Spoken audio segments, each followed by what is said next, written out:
It seems you have met your end. Ugh, what a pity.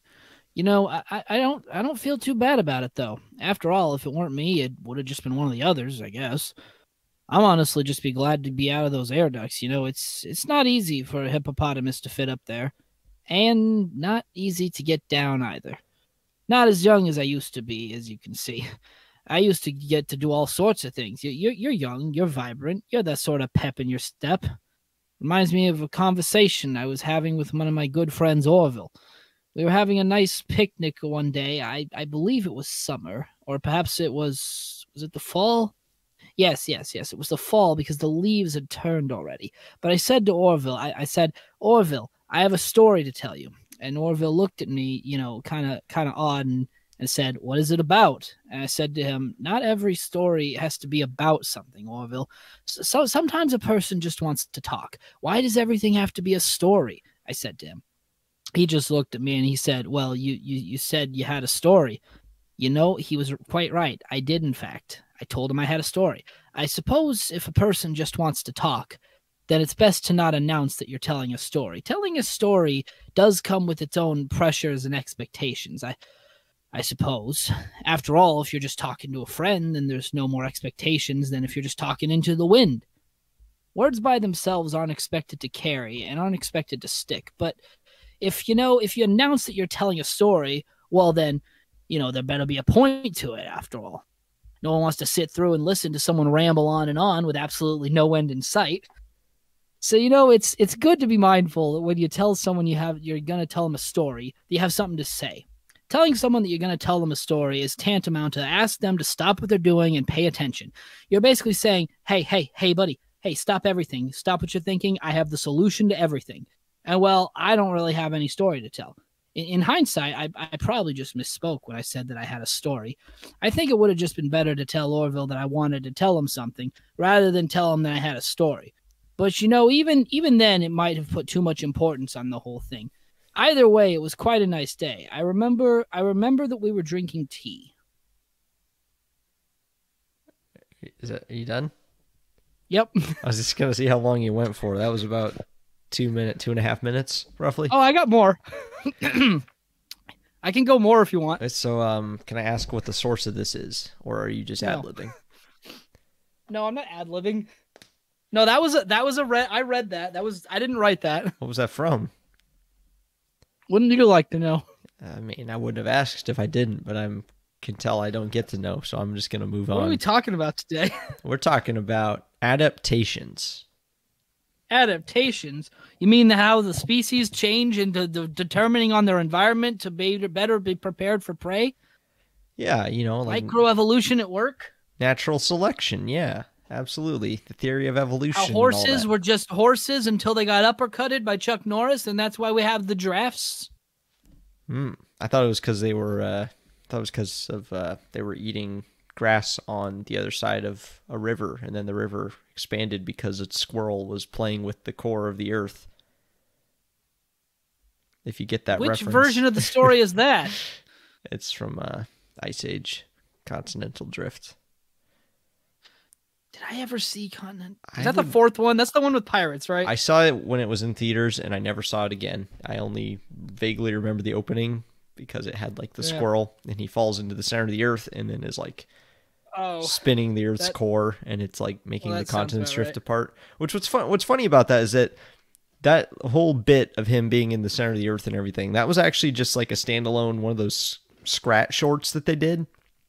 Yeah, that was like part of the third movie. Yeah, it was like in the third movie. It was just like the cold opening, like Scrat one, like Scrat short, I think is what it was.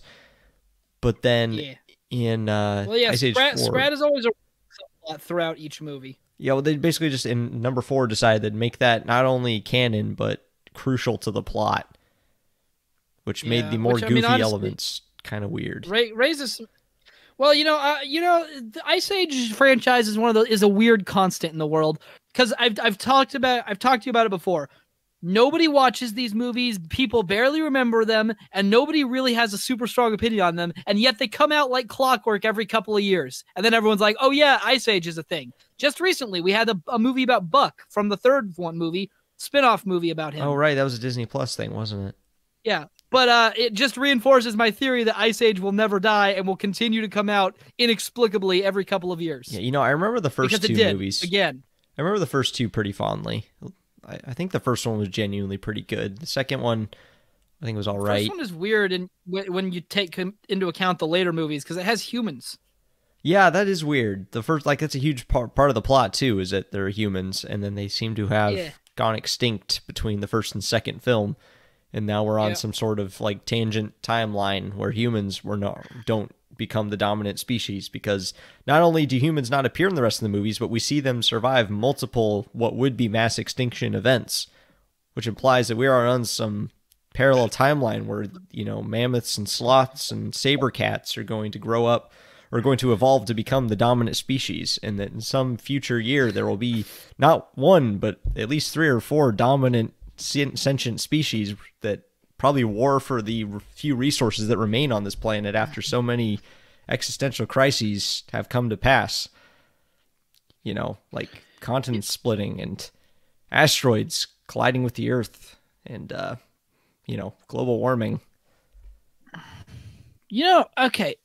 Can't wait for Ice Age 12, the nuclear age. Hold on. I need to... You reminded me of something, but I don't have it memorized off the top of my head. And I'm trying to see if I can find... Have you considered... The movies are weird, okay? You have the first movie is a standard kids movie. Group of animals finds baby, helps baby, learns a lesson. That we've all seen it before. Mm-hmm. Then the second movie is the world is melting, and then also Manny is still lonely, but luckily he finds a girlfriend who he then marries. And then the third movie is dinosaurs, and then the fourth movie is pirates, and then the fifth movie is aliens for some reason. I don't understand why that ever factors into the plot, but it does. I never did see the fifth one. Nope, I haven't either. I just know it involves aliens. Yeah. And that was after pirates. Yeah. Wait, no, this isn't it. Well, this isn't the Ice Age episode, unless Ice Age is actually an adaptation of something. It's not. Gosh dang it. Where is the thing? What? Could you tell me what the thing is? What if the Big Bang happened and then the dinosaurs didn't die? Oh, and then what if the dinosaurs turned into people? Oh, the opening for Super Mario Bros?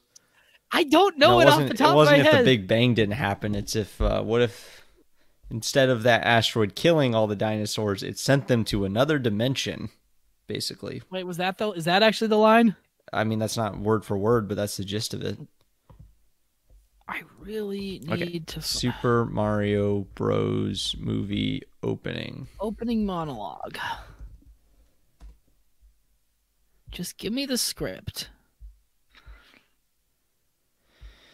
Oh, here we go. There, I found it. A long, long time ago, the Earth was ruled by dinosaurs. They were big, so not a lot of people went around hassling them. Actually, no people went around hassling them because there weren't any people yet. Just the first tiny mammals. Basically, life was good. It just don't get better than this. Yeah. Then something happened. A giant meteorite struck the Earth. Goodbye, dinosaurs. But what if all the dinosaurs weren't all destroyed? What if the impact of that meteorite created a parallel dimension where the dinosaurs continue to thrive and evolve into intelligent, vicious, aggressive beings just like us? And hey, what if they found a way back? And that's the premise of the Mario Brothers movie. Yep. Isn't it just reek of Mario? Well, I'm baffled by that movie because it's like, why is this the direction you chose to go? This is why video game movies aren't good. Only the Sonic one is good, apparently. Yeah, and hey, you know what? Still haven't seen it. Yeah, I haven't either. But you know what? That's a perfect segue into the topic. So yeah, how about video game movies? Have you seen any others, or have you even seen that one? I haven't even seen Mario Brothers movie. I've seen part of it. I'm trying to think. I haven't seen all of it. I think the only video game adaptation that I've actually Sonic Saddam. Which but that's a show. Yeah, and it's really good. Yeah, I've heard the Sonic only XD piece of the Sonic franchise that I actually care about. Sonic Mania was pretty good, but I don't know. I haven't played any of the others. Sonic Mania was pretty good. No, well, I don't play Sonic games, but I have seen Sonic at Saddam, and I do have it. Wait a minute, is that a spider that's suspended from my roof? Quite possibly. Hold on. All right. What was the other one? So yeah, the only other video game movie, yeah, I guess there's the Sonic movie. I haven't seen it either, but the other video game movies that come to mind are like Tomb Raider. You know, was it Angelina Jolie, I think, was in the original Tomb Raider movies. Yeah, Lara Croft Tomb Raider. And yeah, it was Angelina Jolie played Lara Croft. I don't think they were that good, but they seem to have kind of a cult following. So maybe those were somewhat of a success. The more recent one, you're talking about what, the Tomb Raider movies? Oh, those were bad. Yeah, they were pretty bad, but I think that at least the original one has kind of a cult following. Maybe the second one too, but the newer one that's just like a total reboot. It's kind of based. It's like more an adaptation of the modern Tomb Raider movie, Tomb Raider games than the original ones. I heard it was pretty terrible. Didn't look very good. Yeah, video game movies historically are not bad, and there's a whole story about that has to do with tax breaks in a German company, but I don't remember all the details. That sounds like an interesting story, though. Too bad we can't tell it. Uwe Boll, he does terrible movies. Oh yeah, I've heard of Uwe. Uwe Boll, I think it is. Oh, it's pronounced different. I think it's Uwe is how it's pronounced. Uwe Boll. How you pronounce? Let's see. I'm pretty sure it's Uwe, but it really doesn't matter. I will find out. It really doesn't matter. Okay, so I don't know what this is, but yeah, it is. It looks, based on what I'm looking at, it's leaning more towards Uwe Boll here. Yeah. But I don't actually know what this letter is. That's fair. It's a U with a colon and then like a V and a upside down E. I think it's called an umlaut. The colon thing. No, it's not an umlaut. That goes on top of the letter. Oh, you mean it's next to the letter? Yeah. Oh, that's weird. It's colon. Yeah, I don't know about that. Yeah, but so yeah, Tomb Raider movies. Yeah. Yeah. Not great. What else did they make that were terrible? I think he also made a movie called Blood Rain that I think Blood he Rain made a was lot. There's the Resident Evil movies, which apparently suck. Yeah, once again, they have kind of a cult following. Alone in the Dark, that's the one. Blood Rain, yep. Blood Rain 2, Deliverance. I don't know what Blood Rain is, but he made it. I think. Oh, this guy's still making movies. Yeah, no. He has Rampage 4, The New Blood is in development. It's like I didn't realize this guy was still making movies. 4? Rampage 4? Yes. There's 4. Oh wait, is this connected to that Rampage movie that came out a few years ago? No, I don't know. You mean the one that was barely an adaptation of the game, which I mean didn't really have a lot of plot to go on to begin with? I mean, I didn't even really realize it was supposed to be an adaptation of the game. That's how loose of an adaptation it was. There was a giant monkey in it. It was called Rampage. I mean, I caught on to it. Yeah, it was a giant monkey, and there was also all the other giant. There's like the giant crocodile and the giant. Well, yeah, no. In the game, there's a woman who turns into a giant lizard, and a guy who turns into a big monkey, and there's at least one other animal, and they go around destroying buildings for a reason that I don't remember. That was the other one in the movie. That's the other one.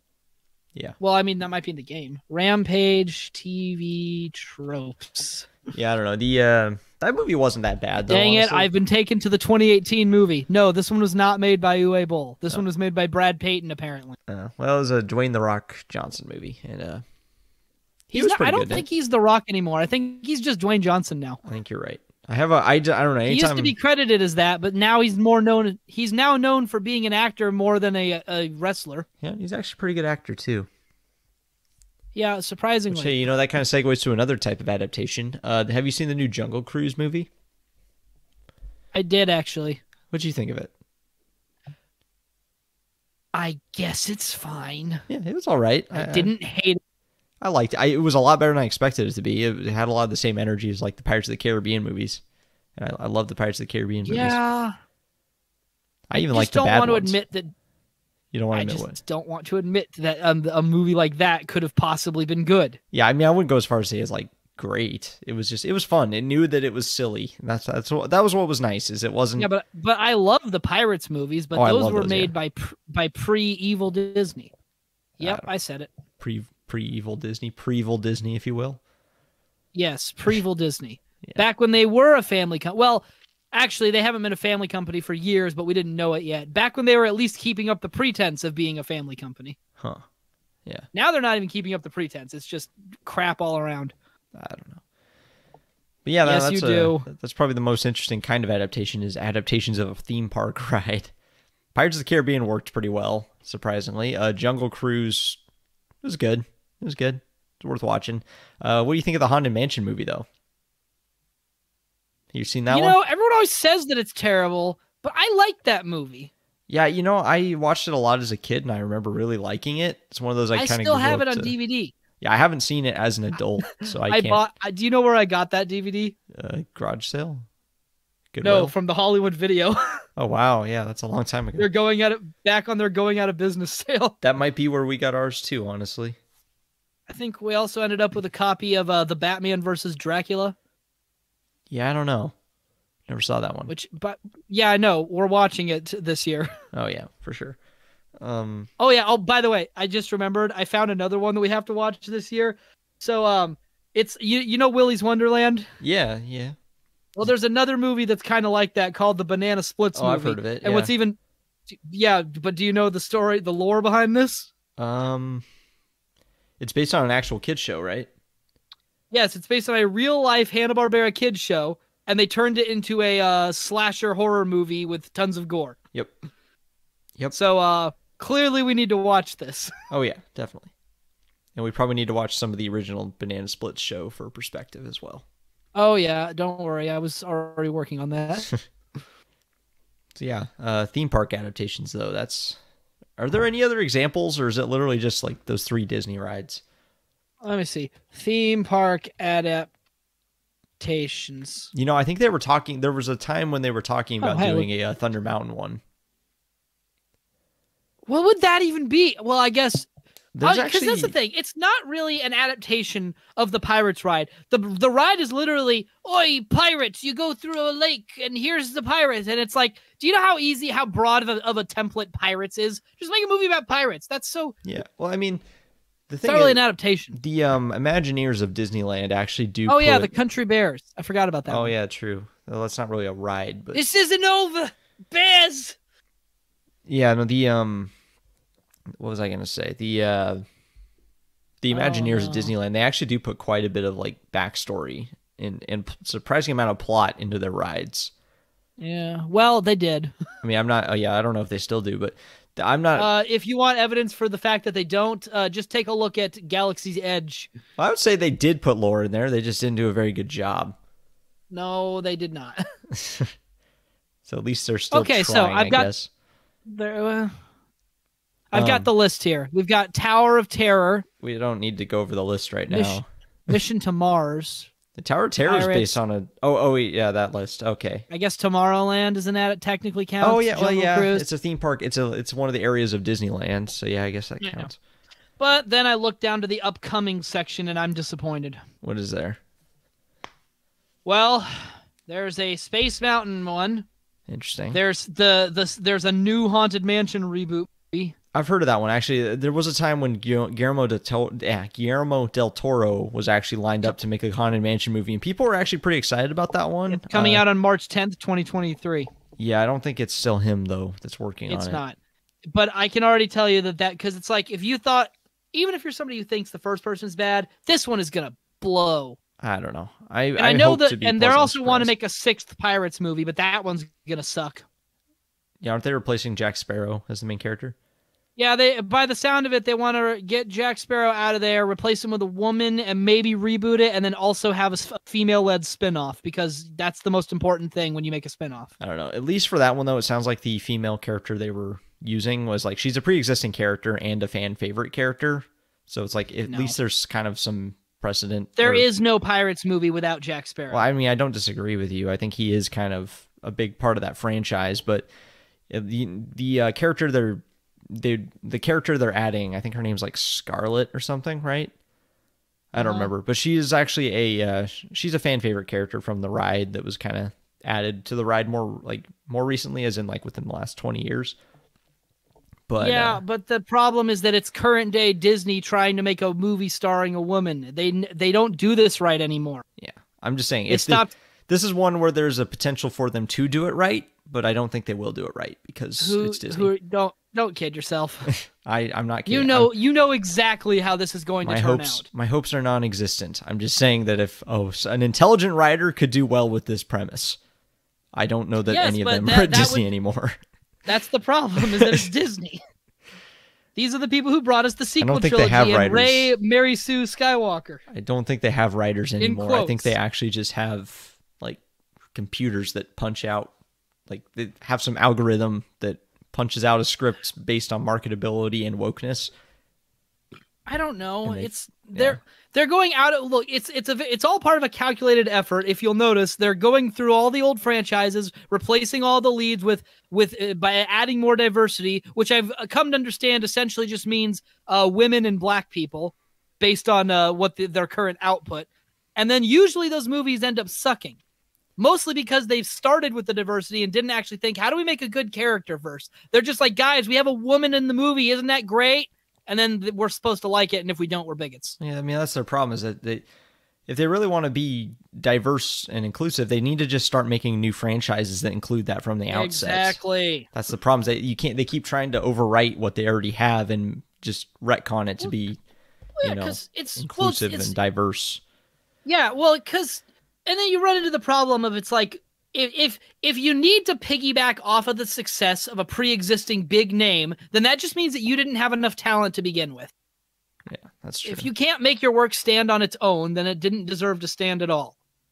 Well said. So yeah, I guess, should we get back to adaptations? Oh yeah, that's what this is about, wasn't it? Yeah. Oh yeah, all that to say though, I am Futterman. All that to say, though, that there is actually a surprising amount of backstory for them to go off of for making like rides based on, like if they made a ride based on Thunder Mountain, there's actually an entire lore behind like the Thunder Mountain ride, and like there's characters is involved. there? Yeah, I don't know. It's kind of fun to look into. It's one of those things that it's like a whole branch of YouTube that's just based around like the Disney parks and like the story behind the rides and stuff. I'll admit I have like watched quite a few videos based on it. And they're pretty interesting. I don't know. Look at Offhand Disney. He's probably my favorite Disney YouTuber. He just makes good content. It's one of those weird niche topics. I've learned that I have a niche interest in niche interests. Does that make sense? I don't know. I think you might have just described my entire life. Well, it's like I have a passive interest in all these weird, vague topics that I just stumble across, like theme park history. Fast food history. I know a weird amount of information about like the history of McDonald's, not just because I've seen the founder. Yeah, and yet I worked there for like 4 years and I couldn't tell you squat. I could tell you that the CEO that started it all was a liar and a hack. I think that's most people these days. That's probably true. I don't know. Go watch The Founder. It's a really good movie, and it's got Ron Swanson.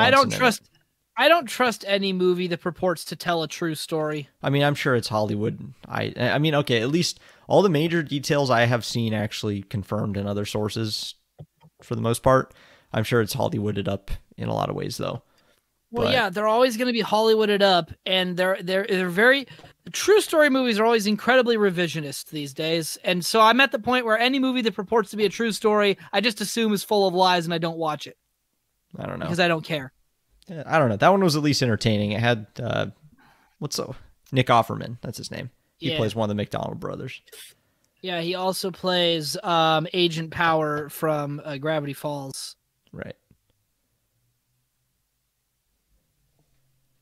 Excuse me while I take a sip of this clear American brand Mandarin orange flavor. Nice. So yeah, let's talk other adaptations. Delicious. How about book adaptations? What's some of your favorite movies based on books? Let's start on a good note. Well, you know what? They always say, I grew up believing it, but now I'm not as sure because I can think of at least 2 examples where I believe the opposite. But they always say that the book is always better. Not true. Usually they're right. No, however, not always. I didn't say always. I said usually. Usually the book is better. Most Stephen King adaptations, book is better. But Lord of the Rings, though. Well, yeah, we'll get to that. No, Lord of the Rings. I truly believe that the expanded edition of the Lord of the Rings movies is the definitive and ideal way to experience that story. The book is boring. Oh man, that's got to be an unpopular opinion. Oh, I know, it is. It's a hot take. The book is boring. I haven't read them. I would like to at some point, but if what you tell me is true, I probably won't be able to get through them. I'm sad to say. It's just, you can try, but it's just so slow. And then, like, the movie is actually interesting and engaging. And then I've talked to some people, and they're always like, oh, they turned this beautiful story into just a big action into a big action movie. And I'm like, The movie doesn't start until like an hour in. What are you talking about? Yeah, no, those are incredibly slow-paced movies, but that's an example of a slow burn done well. I know. It's like they're like it's a big action movie, and it's like the plot doesn't even start until an hour in, and it's like he wrote it. If you're gonna do a battle scene, of course it's gonna take longer on screen than in page, because like those battle scenes are in the books too. I don't understand. Like, what did you want them to do? I've heard people, a lot of people actually say that like the Battle of Helm's Deep is one of the best adapted like fight scenes ever. Because apparently they did pretty true to the book. They did a very true to the book while keeping it entertaining, to watch. It's apparently just a good study. What was that? Does this register on the mic? I hear a weird scratching noise. Yeah, okay, I was just curious. Anyways, keep going. Just saying, apparently like, the Battle of Helm's Deep is actually kind of used as a study for directing a battle scene well. Yeah. The art of war. Sure. Okay, so the movies don't include the Scouring of the Shire. That's always something, or Tom Bombadil. But I'm of the opinion that Tom Bombadil doesn't really matter, and that the Scouring of the Shire, people complain about the third movie. They're like, it has too many endings, and I'm like, okay, I mean, it's 12 hours long if you're watching the entire thing. I think it's more than earned, quite a bit of decompression. Yeah. But I mean, if you thought that this was too many endings, you haven't even seen the Scouring of the Shire. That's like the plot. The book ends, and then there's like a whole other section that just keeps going. What is the Scouring of the Shire for those of us who haven't read the books? Basically, they go back to the Shire. Does this need a spoiler tag? Yeah, probably. All right, just be safe. So basically, they beat Sauron, and then they go back to the Shire, and Saruman, he doesn't die earlier. He goes back to the Shire, takes it over, and slaves all the hobbits, and then they beat him, and then the book is over. Oh, wow. They could have just made another movie. No, it wouldn't. It's not enough for a movie. It's like an epilogue. Gotcha. All right, spoiler tag's coming down. But bottom line, it's like, that would have killed the pacing, yeah, and no, I you're still not wrong. think it does. Could have had all your 4 happy endings, and then bam, more bloodshed and war and all that good stuff. It wouldn't have been able to do it, though, because they changed what happens to Sauron. I don't know. Spoiler tag's down now, though, so we probably shouldn't talk anymore about it. I don't really know at what point it counts. I'm still unclear on the spoilers rule. I'm just using it as a kind of a blanket thing. If we spoil anything other than the sequel trilogy, no matter how old it is or how likely it is that people have already heard it, we're just going to throw it up to be safe. Really? That's my policy. Well, I mean, do we need to put the spoiler tag for Rosebud? Does that really need a spoiler tag? I mean, probably. I don't see it very likely that we'll talk about that movie, but... I mean, who doesn't know what it is? You're probably right, but like I said, I don't want to spoil it for the one guy that hasn't heard of it. Yeah, I guess. One thing I'm glad that everybody on the internet seems to know about is the concept of today's 10,000. You know about that? Today's 10,000? I mean, I feel like I probably know. The lucky 10,000. What is the lucky 10,000? Basically, it goes like this. For every fact that everybody knows, there's about 10,000 people on average a day who are learning it for the first time. So rather than being all dismissive of them and mocking them for not knowing that, take the opportunity to show them what it is, because then you encourage them to ask more questions, and you get to be a cool moment. Oh yeah, that's a good point. I guess I'm aware of the concept. I just hadn't heard the term. Like, here's the example that was used in the original strip. You know what happens with Diet Coke and Mentos? Yeah, it explodes.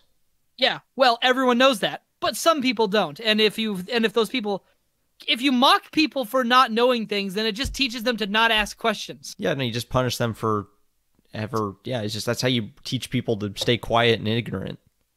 Yeah, exactly. It's kind of that same example. You can take advantage of it and take part in them getting to discover something for the first time. Yeah, reinforce them for their curiosity. Don't punish them for not knowing. Yeah. It's kind of the same. I mean, this is kind of tangential, but it's like the same idea of like when a teenager never comes out of the room, and then every time they do, their parents give them some snarky remark about, oh, look who came out of their cave. Do you know what you're doing there? You're punishing them for coming out of their room and making them not want to come out next time. It's the same idea. What if you say it in a more joking and loving way?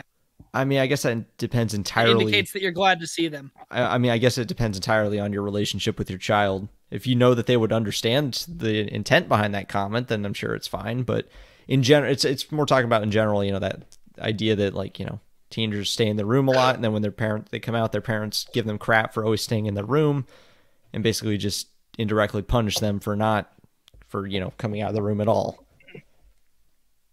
Yeah. Anyways. I really would like, it'd be nice if we knew how to use the green screen thing. I'll figure it out eventually. I don't know if we can do that on the program that you have. I don't know. Probably not with my video. I feel like OBS might be able to. That might be worth looking into. I will say one thing. Your computer is apparently very slow. Slow? Why? Oh, because if I try to upload the video from my laptop, it gets uploaded in like 5 minutes, but your video from wherever you were uploading it took longer. I didn't actually sit and watch it. And also yours had a lot less video stuff to process. Mine was oh yeah, that's true. Mine was about 1.5 gigabytes. I don't know. Bottom line, I've just been uploading videos now for the channel from my laptop instead of my main computer because it takes way less time. Oh yeah, your laptop's more powerful than your computer for sure.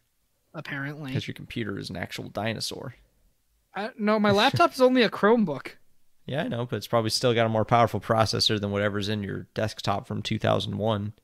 I don't know. I got this thing from a surplus sale, and I've been using it continuously since then. Yeah, say it's probably. It's at least I feel like it's at least over 10 years old at this point. Yeah, that's very old for a computer. I have a second tower that has never been used that from the exact same surplus sale. I figure that'll probably be faster than my tower. Probably. But then my dad's like, "Oh, that's not new technology." I'm like, "It hasn't been." So, yeah. What? I think it hasn't been used, so therefore it should be less worn out and will be faster. Maybe. Yeah, I mean, yeah. Probably a little bit faster. It won't be like this. It won't be able to keep up with modern computers because your dad's right. It's still old technology. It's just less worn down old technology. I don't know. We're at the 32-minute mark. Should we go ahead and take our ad break real quick? What? Let's take our ad break. Oh, okay. Ad break. Time is known to do that, of course, on occasion, for it is usually the property of time to pass. And so it has. Oh,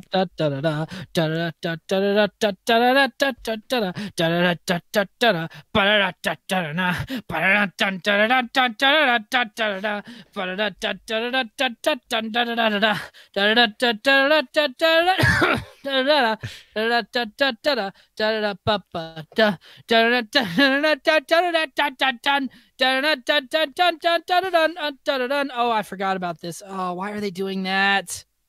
Okay. Yeah, I got to quiz. I'm going to quiz you real quick. I just remembered what happens at the end of Pirates 5, and it pisses me off because it's never going to be followed up on. Oh, I think I know what you're talking about here. I'm going to put up spoiler tag. And it undermines the other ones. I'm put up we spoiler don't need tag. to say. I want to talk about this one. All right, so you're referring to the post-credit scene where Davy Jones comes back, supposedly? Yes. Okay, so I actually have a theory about that. Also, that whole movie doesn't make... Also, I'd just like to point out that the movie doesn't totally make sense because they established that the reason that Davy Jones and everybody's a sea monster is because he wasn't doing the job. And then when Will Turner takes over, then he is doing the job, so everyone goes back to normal. But then he's back to being a sea monster. It's like, that's not what you established in the lore. Okay, so here, I've actually got... Okay, so yeah, I think you're right probably that this isn't going to be followed up on, unfortunately, because I was hoping it would. But, so here's the thing. I actually came up with a theory about that the last time I watched those movies. I went as far as to actually make a Reddit post sharing that theory. I'm trying to find it again so I can, where do I go to see my posts? Oh, here we go. Yeah, no, I'm actually curious. What the heck? There we go. Posts. Yeah, so I had a theory about that. Oh, yeah, here we go. Implications of this. So what I think it means. So the whole idea was they were going after the Trident of Poseidon, right? And if you break the Trident, you break all the curses at sea. Right? Oh. Well, you've seen the movie, right? No, I haven't seen the movie, actually. Oh, well, then no wonder it doesn't make sense. So, yeah, basically, the whole idea, I'm just saying that the whole concept of him being cursed doesn't make... I already knew about that ahead of time. That doesn't make sense because that's not established to not be the reason for the curse. So, anyways. What? Wait. What do you mean? Davy Jones and his people only turned into fish monsters because he abandoned his duty. So if you were doing his duty, then they stay normal. Yeah, no, Will Turner didn't look. But Will Turner was doing his duty, so he already started getting corrupted by it. I think he had started to abandon his duty. I think I'd address that in my thing. So I'm just gonna read my Reddit post. Let's see. I rewatched him and Telling Tales. While I don't think it was as good as the rest of the series. Okay, anyways, Will Turner's, so in the ending, Will Turner's freed from his role as the captain of the Flying Dutchman and allowed to return to his family. And then in the post-credit scene is teased that Davy Jones may be back. So here's what I think is happening. Throughout the second and third movie, a line that is repeated several times is the Dutchman must have a captain, and this is why Will has to take the place of Davy Jones after stabbing his heart. But at the end of the fifth movie, Will essentially abandons that post, leaving the Dutchman without a captain. So now what? I believe that Calypso brought Davy Jones back from the dead, much like she did for Barbossa in the second movie, and allowed him to return to his role as captain. She likely did this for several reasons. One, the Dutchman needs a captain to ferry the souls of those that die at sea. Two, she still loves Davy Jones and wants to give him another chance to do the job right, and possibly still feels remorse for what she did to him. And three, she wants to punish Will Turner, both for abandoning his post and because I believe he had stopped doing his job as a ferryman just as Davy Jones had. This is evidenced by his face being crusted with barnacles when Henry finds him at the start of the movie. No, I think it's just a plot hole. I mean, it probably is, but this is my interpretation of it. Anyways, furthermore, Poseidon's Triton destroyed and all curses at sea being broken, Davy Jones is no longer bound to the Dutchman and able to set foot on land again. This is why he was able to visit Will in his bedroom. That's my theory for the post-credit scene. So anyways, yeah. Oh, wait.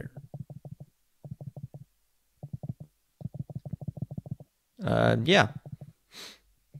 So, that's my interpretation. Great, but I don't think it's ever going to be followed up on, so I'm not sure it matters anymore. Yeah, I mean, it's probably not going to. Now that they're taking the series in the new progressive direction, they're probably not going to address that post-credit scene at all. Okay. So, wait.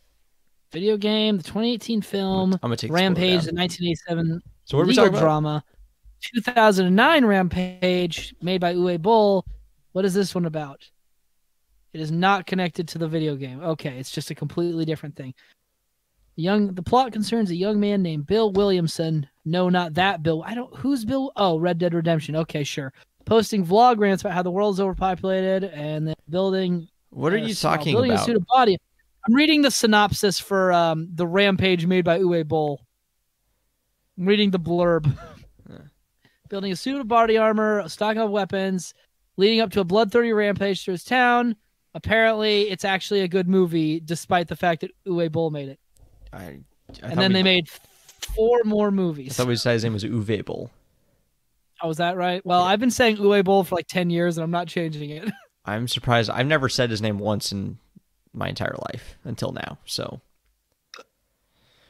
anyways, really? Yeah, I don't really watch. Why have you never talked about Uwe Boll? I don't watch much of his. I don't really watch his movies. But anyways, let's get back to the topic of adaptations. So yeah, we were talking about theme park ride adaptations. Oh yeah, we're getting onto the topic of book adaptations, and you've voiced your opinion that the Lord of the Rings books are bad. Well, no, I said that they're not as good as the movies. No, I know. And I said they're kind of boring. Well, okay, they're a chore. So I guess just following along on that, another. If you say that, then a bunch of people come at you and be like, "No, you just dumb down Hollywood action movies," and it's like, "Oh, shut up." Yeah. You pretentious knob. So what I think, I guess, so you were talking about, so people say that the book is always better. I guess some examples where I disagree with that, the Hunger Games movies. I actually like them a lot better than the books, even though I haven't read them, and I've only seen the first movie. I've read the first 2 books. Cared. It's more my sister's. I don't really care that much either. I read the first 2 books and just had no interest in, the third one. And from the movies, though, the first movie was fine, but the second movie was way better than the second book.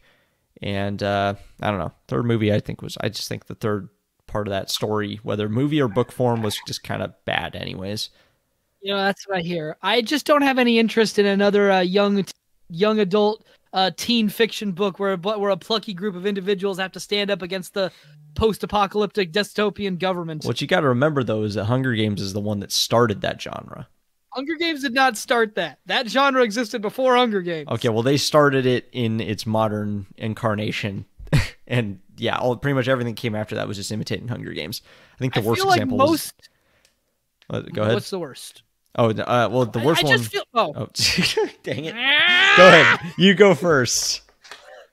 All right. I just think that they're all the same book, but more or less. You have a group of kids who don't like the government and they want more out of life, and the government and everything sucks, and then they resist the government, and then they beat the government, and then everyone is happy, and usually there's some sports game tied up into it for some reason. Well, there's something just my biggest problem with that genre is there's never any like they do a good job, like, okay, at least the Hunger Games books, they did a good job of like developing the world so you can kind of get past this issue. But the big issue with those is there's no version of our reality that could ever end up being that reality. And they're always know about that. Well, I just mean like the thing is they always have to make the government villain so comedically evil that like it's like basically, you know, the Hunger Games, the government forces children to kill each other every year, and that's just what they do. It's like it's just begging for people to rise up and kill them. Same or thing the lottery where they the lottery? What?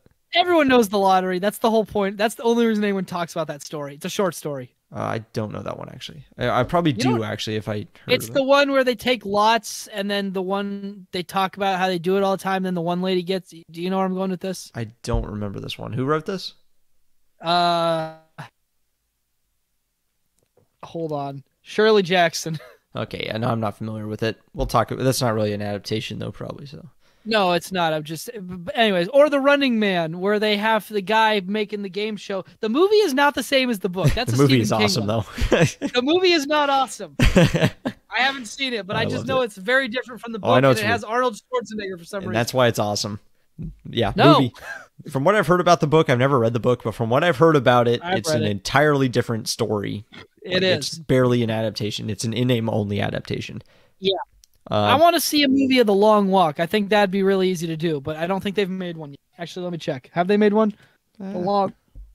This is one of his Richard Bachman novels. Right. Did they make a movie of this yet?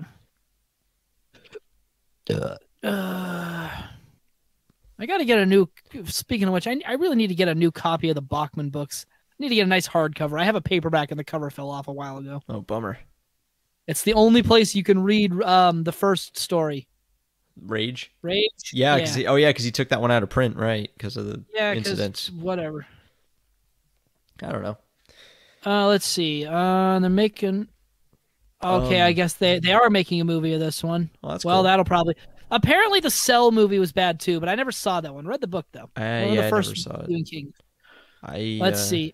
I've seen a lot more of the movies than I've read the books, though. Well, I've read all of them except for the last 8 that he wrote in the years that I wasn't reading Stephen King. The Plant was never finished. Oh, that's too bad. Anyways. Oh, yeah, so what was my... Oh, yeah, I was going to make a point, and we kept interrupting each other. Make your point. What were we talking about, though? I can't remember what my point was now. So I really like the It movie, not the miniseries from the 80s, from 1990. I like the modern 2017 It and It Chapter 2. I think it's a very good adaptation of the It book. Yeah, I didn't care for him. Yeah, but you didn't read the book. I don't want to read the book. Why don't you want to read the book? Because it's a mile thick and includes a scene where...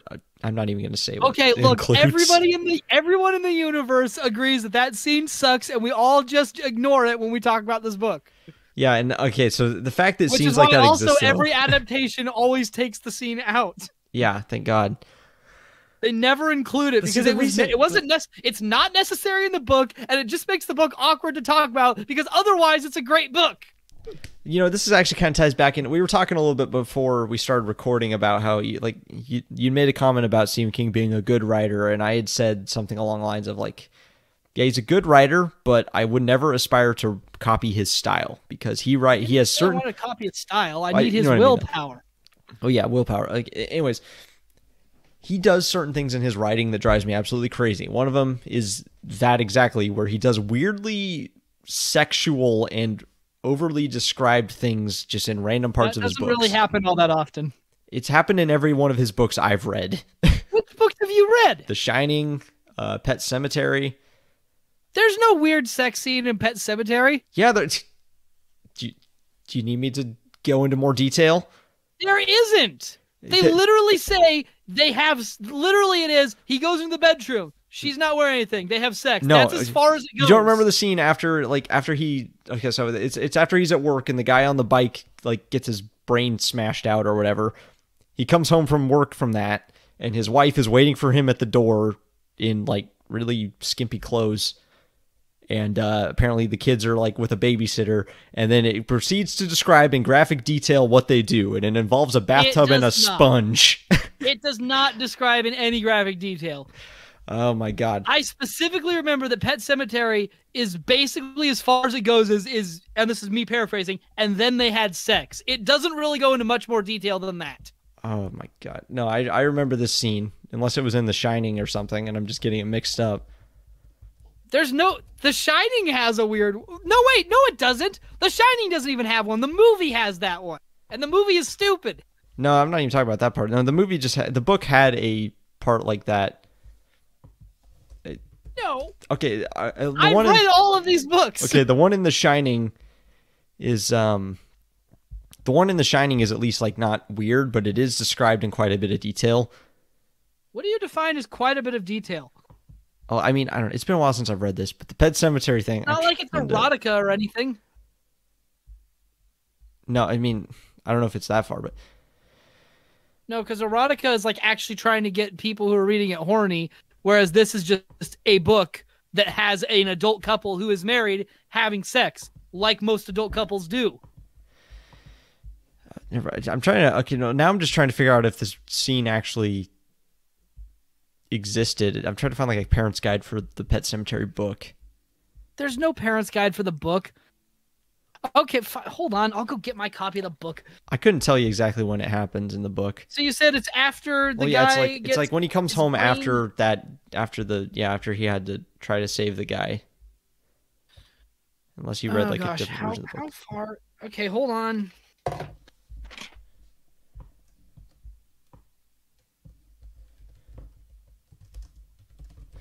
Anyways, All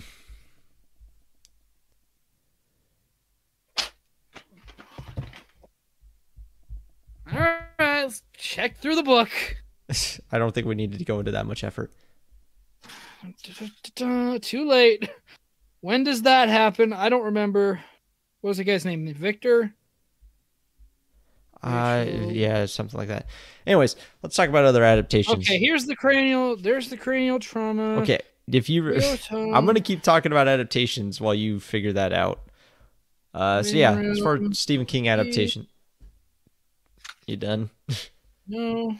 Okay, well, just do that in your head while I keep this podcast going so they don't have to listen to that. Okay, here we go. I already found the scene. Let's see if I'm going to look through it. You talk for a bit. I'll see if it's as graphic as you described. I read it in high school, so maybe I'm remembering it wrong or mixing it with some other book I read at the time. But, anyways, as far as Stephen King adaptations, I've only read The Shining and Pet Sematary. I've read From a Buick Gate, which is one I really think they should do an adaptation for, because that book would just be a really good movie, I think. But I actually kind of like Stephen King movies, or the movies based on the books, better than the books in a lot of cases. I just read through it all. It is not nearly as graphic as you seem. I don't remember. But yes, the bathtub is in this scene. I don't know. I remember just some weird, it's like he's not super graphic in the description. It's more just like how much he does describe. Can we get off this damn topic? I've been trying to get off of it for the past 5 minutes, and for some reason you want to talk about this. No, We're getting off the damn topic. All right, so for The Shining, I don't like the movie. The movie's a terrible adaptation. I've not seen the movie, but I know about it. The movie's a terrible adaptation of the book, but I like it a lot better than the book. The book is boring as hell. There, I said it. What? The book is boring as hell and nothing scary happens. That's not true. It's a suspense novel. And then the suspense never pays off. Except it does, because, the ending still happens. Yeah, but even the ending is greatly toned down. So yeah, it has a few shocking scenes, but when one of the scary things in the book is the hedge monsters coming to life, I don't know. There's just this pattern to the book where it's like oh, Danny sees something scary. Danny runs from something scary. Danny turns around and scary thing is gone. That happens so many times. Yeah, but I can summarize anything to make it sound like that. No, but when that's literally what happens. Star Wars, there's just boy on desert planet thinks he can't do it. Done this then bit. He flies ship and blows up giant thing. Yeah, you already then did this he can bit. do it. Then they blow up a different giant thing. And then in the third time, they blow up an even bigger giant thing, and then followed by 1,000 little versions of the same giant thing. But they blow those up too. Yeah, you already did this bit, and that's not the same thing. That's not the thing I'm talking about. I'm talking within the same movie. They do that scene repeatedly with different scary things. One of them's it does it one time with a fire hose, I'm talking about the book, not the movie. It does it once with a fire hose. It does it with the hedge monster maze thing. It does it with a bunch of different ghosts. What's on the book? Side note, the twins, though, that's just a movie thing. Yeah, I know. Side note, though, I really hate because everybody does it. I hate out of context Shining references. They always just put the "come play with us" in like every movie. Angry Birds references that. They're just in the castle of pigs, and then there's the pigs at the hallway, and they're like, "Come play with us," and then it's like, "Oh, good, yes, you have also read The Shining. Good for you." What did that have to do with anything in the scene? You can't just put a reference to a thing and then have it. That's not how that works. I guess it is. I don't know. They just keep throwing, and then they always have people with the "here's Johnny," and it's like they just keep putting it in movies where it doesn't make any sense. It's just like, look, here's a reference to The Shining. You know what The Shining is, right? And it's like, great. What did that have to do with what you were doing here? I mean, that's just kind of the issue with references in general, not just it's The Shining. Most frequently Shining references. I can't think of any other reference that I've seen more times out of context than those specific two references. If you gave me a few minutes, I'm sure I could think of some examples, but I don't care enough, so I'm moving on. I'm really curious. How about the Pet Sematary adaptation, though? What do you think of that as an adaptation Which of the one? book? The original. I've never seen the new one, and I'm just not going to acknowledge that it exists, honestly. The original movie's fine. Yeah, it's a pretty good adaptation, and once again, I think I like it better than the book. Because it essentially keeps the plot of the book intact, but cuts out all the filler crap, so you get to the payoff a lot quicker. That's really honestly the biggest problem that I have with Stephen King books, and I know I'm not the only one with this issue, is that he's great at building suspense, but he overwrites his books a bit. Like, there's a lot of extra filler content added, and then it gets to the point where by the time you reach the payoff, it's not satisfying because he's built it up so much. Like, he's great at building suspense and tension, but it never. He builds it up so much that it never pays off. If you were actually just a fan of reading and not an ignoramus, then you would realize that his writing technique really builds the tension, and that if you can't read that many words. Yeah, I'm pushing up glasses right now while I'm doing this. I hope that came through in the voice. Yeah, no, I got that. I put on a pair of glasses just for that. I don't agree with you. Yeah, I know you don't, but that's my thoughts. So you think your main problem with the Stephen King books in general is that you think they're overwritten? It's just, yeah, basically. Yeah. Like there's too much book? Too much book, yeah. Too much book for how little plot there actually is. Like the fact that they were able to condense the Pet Sematary book down to an 1.5-hour movie without cutting out any major plot points kind of speaks to the fact that the book did not need to be 800 pages. The book is not... Pet Sematary is not a very long book, you know? I don't know. I remember it being longer. It's longer than it needs to be, probably. It's I don't know, it's a pretty average-sized book. I don't know. He's a good writer, though, so it's like, honestly, when you're reading the books, it doesn't... It's not like a chore to get through the books. The book flows well. Like his books aren't a chore to read. Because he's a good writer. He's good at, keeping the flow of a story going. It's just more that when you're thinking back on the book after the fact, it's like, well, that ending didn't really, I don't know. Anyways. Man.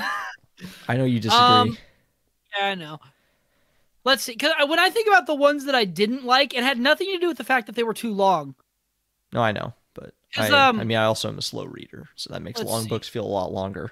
Oh yeah, no, I read very fast. The ones that I remember not liking as much, Duma Key, but only the last third, and then Rose Matter, and then Bag of Bones, and all of them have a very similar reason. It's that they don't meld the various plot points together very well. Rose Matter, for the most part, is a very grounded, non-supernatural tale about a woman escaping an abusive husband and then starting a new life for herself. And then about 2/3 of the way through, there's just all of a sudden a whole bunch of supernatural crap, And then it goes right back to the abusive husband plot line, concludes it, and then kind of ties in the supernatural stuff at the end. And it's like, I don't think the supernatural stuff needed to be there. It really didn't seem like it added much to the narrative. I was on board with it up until that point. Now it's just this weird disjointed thing. Same kind of thing with Bag of Bones. Same kind of thing with Doom McKee. The stuff that they introduced near the end of Doom McKee isn't really present at the beginning. And the one plot with his painting, with his supernatural painting skills after losing his arm, that's a blurb. That's not the spoilers. But then like they bring in the other stuff, and it's like I feel like this kind of just shows up out of nowhere after 2/3 of doing a different thing. But otherwise, I really like Doom McKee. Bag of Bones, same problem as Rose Matter. They have like one thing, and then they have a different thing smack dab in the middle, and then they go back to the original thing, and then kind of tie in the other thing. And it's like, it doesn't work. This doesn't come together. Huh. Well, the Dark Tower movie is one of the worst movie adaptations I have ever seen. I've heard it's just a pretty bad movie in general. Yeah, but I mean, it's especially bad as an adaptation. For context, The Dark Tower is a 8-book series, because there's an interlude book, an 8-book series that is thousands of pages long, and the movie is one movie that's an hour and a half in black instead of looking like Clint Eastwood, as depicted in all of the artwork across all the books. And they cut out like everything interesting, and the man in black isn't cool, and they trim it down to an unrecognizable mess. And then it's kind of like a sequel, but not really. It's just it's so stupid. It's a mess. Terrible. It's a bad movie. Your first problem was trying to adapt an 8-book series as 1 hour and a half movie. The Dark Tower, if you were ever going to adapt that's something you need like a TV show for. They should do that. That's actually one that really lends itself to being a TV show. I really don't want them to now, because you see what they're doing with the Lord of the Rings TV show that's going to suck. I mean, I've heard. I'm not a big fan of Lord of the Rings, so I just wasn't interested in the show anyways. But it looks like it's a prequel to the movies, right? Isn't that the idea? It's a prequel in air quotes. What do you mean prequel in air? So is it telling like an alternate version of the story? No, they're just retroactively messing around with Tolkien's lore and doing a bunch of stuff that isn't actually. It's stupid. It's dumb. I don't have an opinion. Here, look, everybody out there who already knows what this is, you know why you have your opinion. You know why I have my opinion. It's probably good to leave it there. That works for me. Let's get off of Stephen King. I got other adaptations I wanted to talk about, and we're already almost to an hour. I got one more at least. Okay, one more Stephen King? No, not a Stephen King. Oh, okay. I'm trying to think. Are there even any other Stephen King? I mean, everyone loves Shawshank. Oh, that's a great movie. Yeah, never read the book, but the movie's awesome. Same for The Green Mile. Never read the book, but the movie's incredible. I've read the books, but I haven't seen the movies. Oh, well, you should see the movies. They're very good. I have the movies. I haven't watched them yet. My favorite Stephen King movie, though, is Dr. Sleep, actually. That movie was really good. I never read the book, so I can't compare it, but they actually did something really cool where the movie is clearly a sequel to the movie, not the book. But it also works as a sequel. Like, I've read the book for The Shining, so I know that like the differences between the book and the movie, they kind of address them in the sequel almost. Like, you could probably read the first book and then you could probably just read the first book and not like, you could probably not see The Shining and then watch Dr. Sleep, and it would still make sense if you'd read the book. Does that make sense? Yes. Yeah, I don't know. It was a really good movie. Can't speak to it as an adaptation, but I was pleasant. I've only read the book. I haven't seen the movie. Yeah. I'm noticing a pattern here. Yep. I'm more into the movies. I've kind of given up on reading Stephen King's books because it takes me a century to get through one of them, and I'm never, like I said, I'm always a little bit disappointed by them, I think. Which ones have you actually read? You read Pet Sematary? Pet Sematary, Shining. I read part of Insomnia. I didn't finish it, though. I think the only other one I've actually read in its entirety. I will say about Insomnia, I think it's a really good book, but that should definitely be nowhere near the beginning of Stephen King reading list. Yeah, probably not. That's a book you read when you've already been reading Stephen King for a while.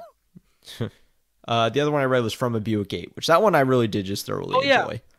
That book was incredible, and just that's one that needs to be adapted into a movie, honestly. I think it has been at least once. Seriously?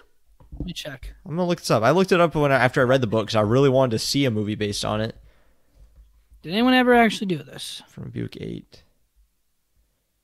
I swear there was at least one adaptation of this. is currently in a state of as of January 24th, 2022, the movie is in state of pre-production. Oh, okay. So they haven't made it yet. But apparently it's in progress this year. That's exciting. I hope it's exciting anyways. Well, maybe for you, I'm a little less optimistic.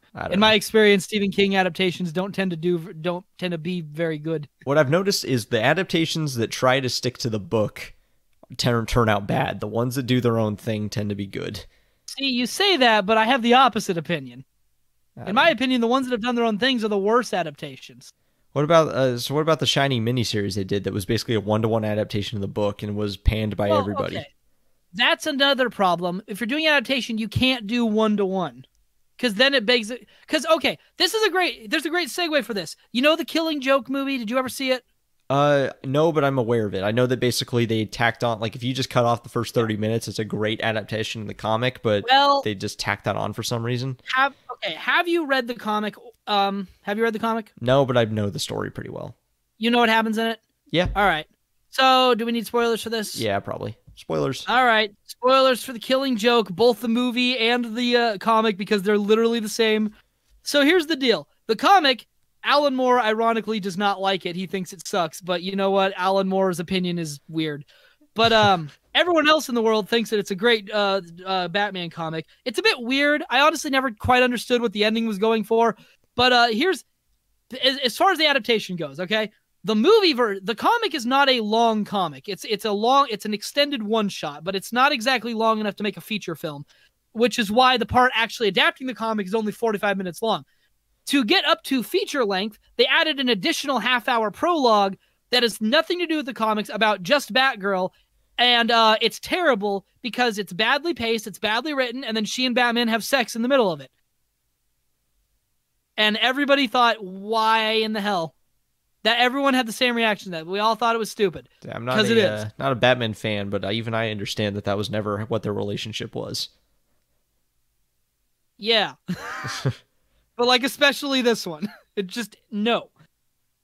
Now, anyways, if you take that first half hour off, then you're left with what some people say is a good adaptation of The Killing Joke. The problem is that it is a literally 1-to-1, we took the comic and just animated it adaptation, to the point that if you have already read the comic, you do not need to see the movie. It adds nothing, and it literally goes through every last individual element that the comic does in the same order, and it'll take you less time to read the comic probably.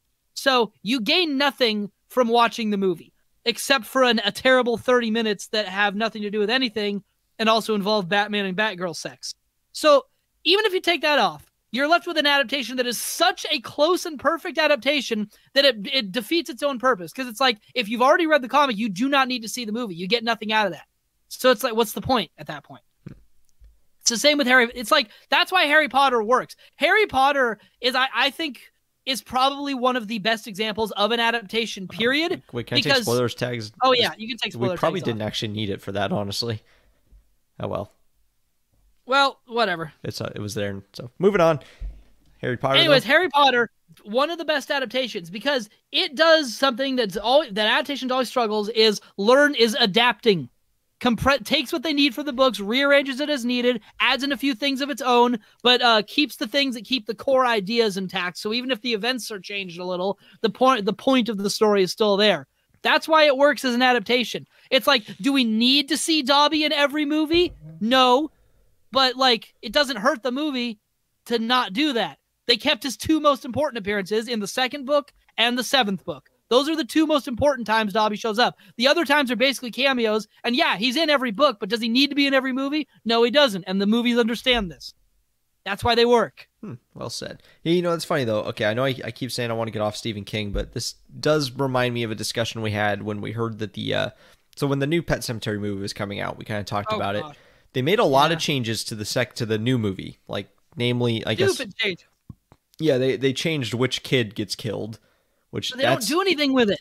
Yeah, I don't know. That's. Oh yeah. Speaking of which, that was my biggest disappointment with the movie version.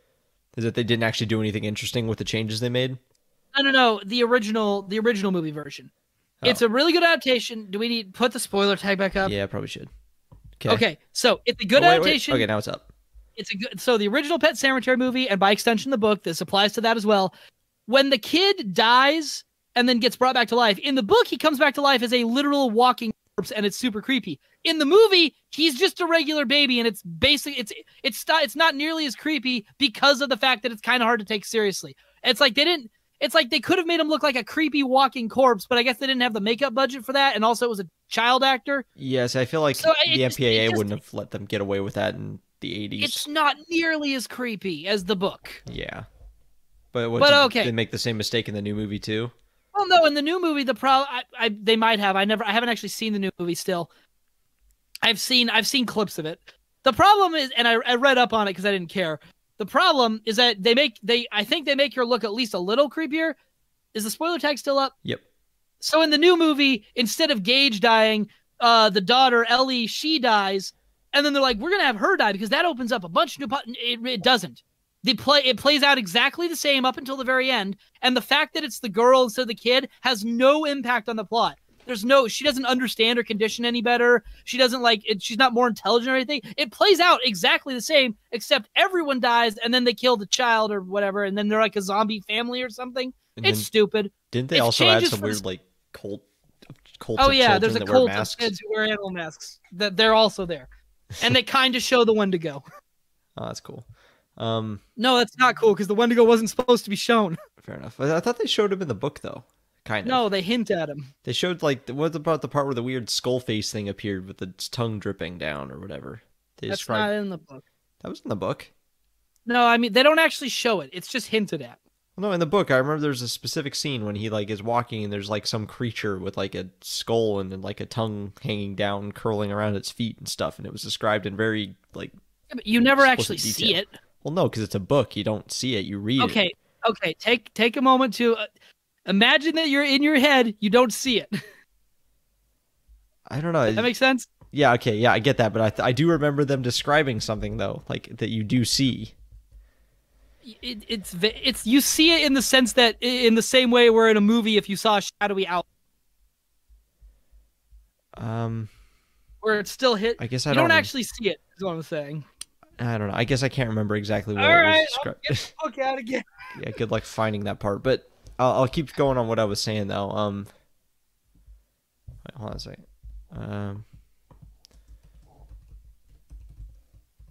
Ba ba ba ba ba ba ba ba ba ba ba. Gotta make noise until he's ready to talk, so that we don't have dead air. Right.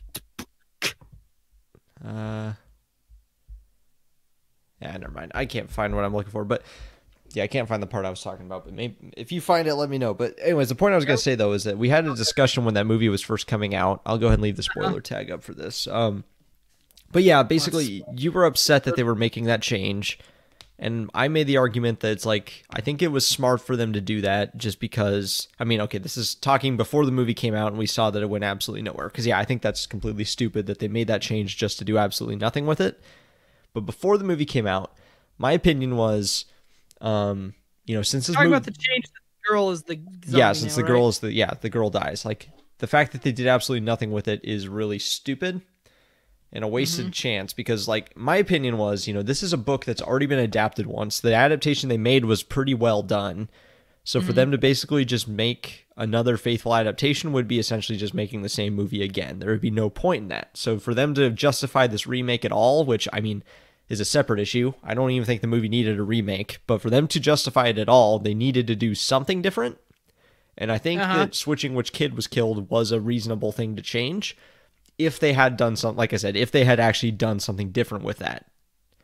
But they didn't. They just ended up just making an adaptation with a pointless addition that changed absolutely nothing. So yeah, and an even better problem, the poster of the movie literally shows the first be a twist in the movie. In the context of the movie, isn't, because they put it in all the marketing. Yeah, it's in the first trailer revealed that the girl is the one that dies. That was the other stupid thing they did. Is if you're gonna make a change like that, you need to keep it close to the vest until, keep it close to the vest until the movie actually comes out, so you can actually surprise the people that have seen the original. Otherwise, what's the point? Yeah. All right, I'm taking the spoiler tag down. Now I think we're really done with Stephen King. Next one I'd like to talk about, Ready Player One. Another example of a movie that's better than the book, but neither of them are very good. I don't even remember what Ready Player One is. So it's the movie, or it's, okay, so I guess it's about both the book and the movie. Oh, gosh. It's about a... All right, one more thing. They're making a prequel to the 2019 version of Pet Sematary. Because it was so well received. So you know. Yeah, it's going to be on streaming, I guess. Oh, great. Of course it is. Anyways, continue. So Ready Player One, it's about, it takes place in the near future, I think in like the 2040s or something, 2050s. There's this virtual reality world called the Oasis. It's basically a video game that is like... The what? The year 20X. Yeah, sure. The year 20X. The Oasis is basically this super high-tech video game virtual reality experience where you like put on this headset and you wear these gloves and like a suit and stuff so that you can basically, whatever you do in the real world happens in the game. What's the catch? Basically, the creator of the Oasis is this guy named James Halliday who dies, and when he dies, an event triggers in the game where like his in-game avatar appears and tells everyone that I've hidden the, like, basically he's hidden an Easter egg in his game that if whoever finds it inherits his entire fortune. And this is like, this game has become basically, it's basically become the world that everyone, it's huge. So basically his fortune is like immeasurably huge. So that's a big deal. Whoever finds Easter egg gets his fortune. Yeah, that's kind of the premise. It's not really a bad premise for a story, but the problem with the story that's it? What? There's not like a sinister plot to harvest people's brains. It's literally just a treasure hunt. Yeah, it is just a treasure hunt. No, the sinister plot is that there's another, the sinister plot is there's like another evil corporation that's trying to this is the thing. This book had a lot of really good ideas. It was just the writer kind of sucks. Who made the book? Ernest Cline. I hate to say that he sucks, because the thing is, I have a hard time like trashing this guy at all, because like I said, he had some really good ideas, and I seriously admire the fact that he was able to he wrote this book and published it, and this was obviously like he basically made all of his dreams come true. He was like he idolized. It was made clear by the book is that he idolized. Why am I spacing on his name? The guy that makes all the good movies, Steven Spielberg. Yeah, Steven Spielberg. He idolizes that guy. The movie adaptation was directed by Steven Spielberg. He got to work with Steven Spielberg. I seriously admire the fact that this guy had the ambition to publish this book, and basically make all of it. He had the drive to make his dreams come true. I seriously admire that. And that being said, he's already a step up from me. Yeah, I'll say that being said, he's a terrible writer, and I hate to say that, because it's just his book is written like a middle schooler wrote it. You got to be more. Do you have any passages you can use? I don't. I think my copy of the book is in storage, but you could pretty easily find some excerpts. So the problem with the book. An excerpt. I would like an example of this guy's apparently. I will. Yeah, I'll pull one up as I talk about this. Excerpt. Let's see. Yeah. Here we go. Quotes. New episode of Big Top Burger. Okay. You've been watching season 2 of that? I have not. I'm sorry. Or do you not care about Big Top Burger? Oh, I enjoyed it. I'll probably watch it at some point. I have the first season memorized. Okay, yeah, here I found some quotes. Okay, so I'll get to these in a minute though. So what I want to say though, like I said, this book has a really good premise. That whole idea of this this virtual reality world, and it's a treasure hunt in the game, and then all of that, and then there's this whole evil corporation that's trying to basically they want to take over the Oasis, and they want to basically use it to farm money. They want to fill it with ads and all this crap. So they want to find the Easter egg so that they can get control of the Oasis.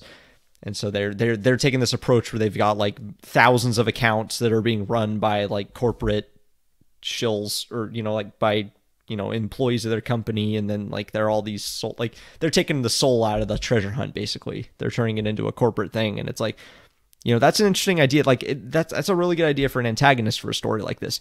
Where it all falls apart is that this entire book is just a shameless excuse for him to plug in as many references as he can. The Oasis is basically filled with just all these references to all the things that he's a fan of.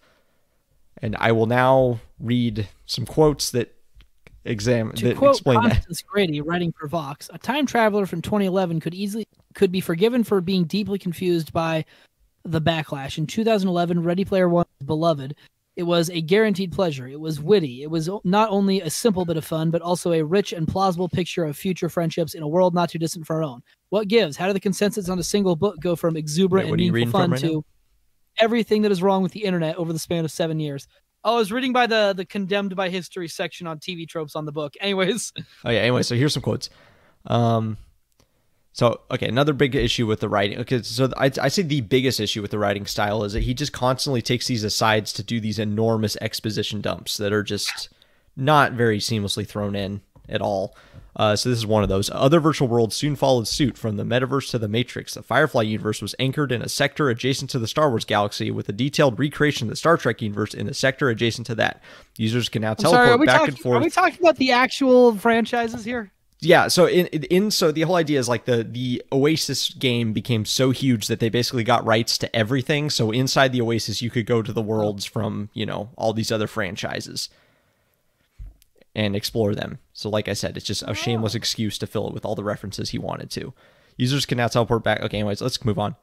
It was the dawn of a new era, one where most of the human race now spent all of their free time inside a video game. That was not so bad, but dang it. I can't. I'm trying to find like there's some specific quotes I'm thinking of that I'm having a hard time finding.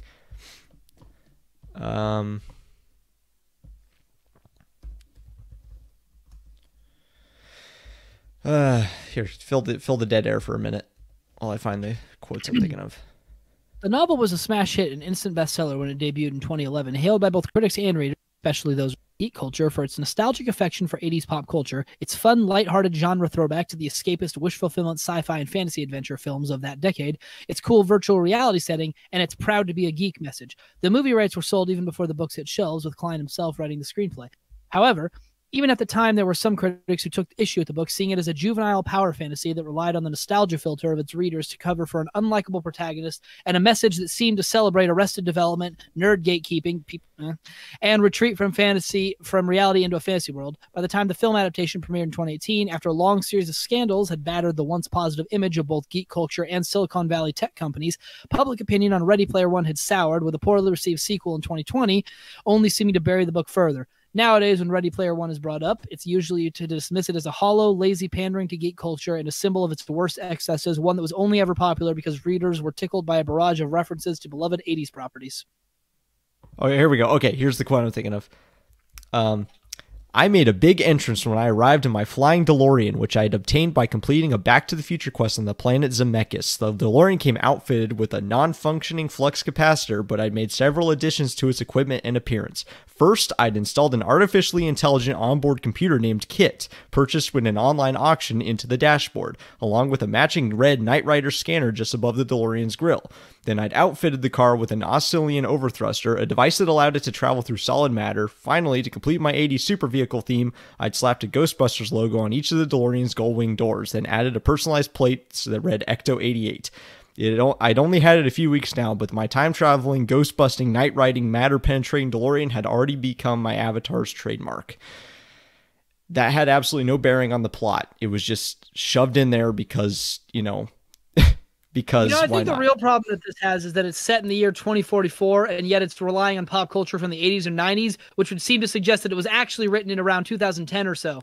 Yeah, well, that's the thing. Which it was. Well, the way they get away with that, like the way they, explain that in the story is that, James Halliday, like his Easter eggs, he made the game, he hid the Easter eggs, and so like basically to find the Easter egg, you had to become really familiar with what he was nostalgic for, and since he was, grew up in the 80s, it naturally means he was nostalgic for all the things we are. So it gives these characters that exist in 2044 an excuse to become obsessed with all of that stuff. Well, it's the inevitable problem you're going to run into if you set something in the future where you'd make any pop culture, because obviously you can't reference pop culture that doesn't exist yet. But logically, pop culture only goes back so far in terms of active consciousness. Yeah, I think really what he should have done is just wrote in the book and not left out all the pop culture crap. But then you wouldn't have a story at all because it so heavily relies on that. So it's teen fiction is what you're telling me. It's teen. Well, it is, but it isn't, because it's actually surprisingly it's got a lot of F-bombs in it for teen fiction. I mean, I read Pet Cemetery in 7th grade, so Well, I'm not saying a teenager couldn't read it. I'm just saying that teen fiction usually is like, kid friendly, more or less. Says you. Anyways, so let's talk about the adaptation aspect of it though. So the movie He wrote the screenplay. He did, I guess, but Steven Spielberg had a huge hand in making the movie though. So the movie is a lot better than the book because it all that stuff, like you don't get those massive exposition dumps when it's a movie. And they were able to kind of tone down some of the shameless references because in a movie you can make those shameless references just be something that appear in the background and don't actually interrupt the plot. Does that make sense? Yeah. Yeah, you can just have a character, like there's a scene where like the characters show up to the battle in the ship from Firefly. Whoa, TV's Rick and Morty. What are you doing here? Yeah. Oh, jeez. I don't know. We just want to find the Easter eggs. So that's right, Rick. And then they leave. You got anything else? That's kind of all I got to say about this book. Sure. Yeah. Anything about the book? I don't have anything else. I've never read this. Yeah. And then apparently they made a sequel, but I don't even want to talk about that. Yeah, Ready Player 2. I don't want to talk about it. Why? Do you know about it? I mean, I've never read it, but it's got enough people have already trashed on the sequel. I mean, enough people have already trashed on the first book too that I didn't even really need to give my thoughts on it. You ever read the RAR? RAR? No. And its sequel, The Whisper? Nope. Wait, that's not what the sequel's called. What was the sequel called? The Whisper? I don't know what you're talking about. It's a book. It's teen fiction too, but it's one I actually like. Huh. But I mean, it's super cliche. Good to know. Let me just put it to you this way: it's a post-apocalyptic novel for children and teenagers. So I mean, you can do the rest. Ah, gotcha. Oh yeah, the sequel was The Whisper. Nice. Boy, I remember when that came out. I bought these at a book fair. The RAR. Yeah, I don't know that one. How do you spell the RAR? The RAR. How do you spell RAR? ROAR. That's roar. Yeah, roar. You said RAR. The RAR. Roar. That's a way to pronounce it. It's a roar. Do the RAR. Oh gosh, I've just resurrected a dead meme. Was that Shrek 3? I believe so. No, that was Shrek 4. Do the RAR. You sure? Yeah, I think so. I actually like Shrek 4. Shrek 3 sucks though. Yeah, Shrek 4 was pretty good. No, Shrek 4, Shrek Forever After.